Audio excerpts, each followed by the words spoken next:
In March 2017, the long road to Brexit officially began.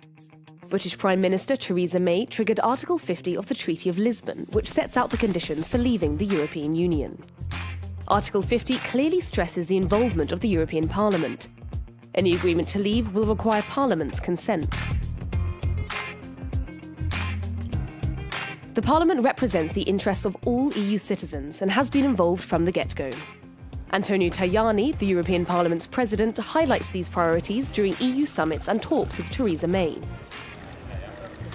The Parliament also set up a Brexit steering group, led by Guy Verhofstadt. As the name suggests, the group guides the Parliament's position on Brexit.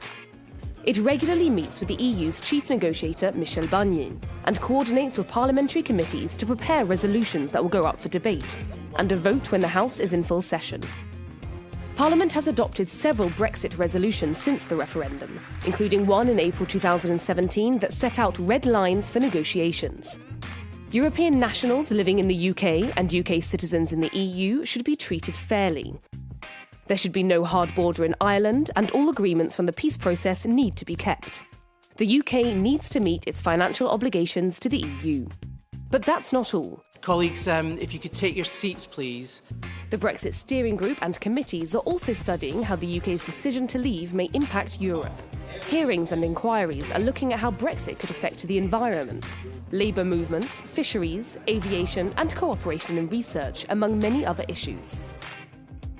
MEPs are also keeping a close eye on negotiations, especially when it comes to the EU's relationship with the UK in the long term. Parliament will ensure its guidelines on the future relationship are taken into account. Negotiators hope to reach a withdrawal agreement by autumn 2018, including potential arrangements for a transition period.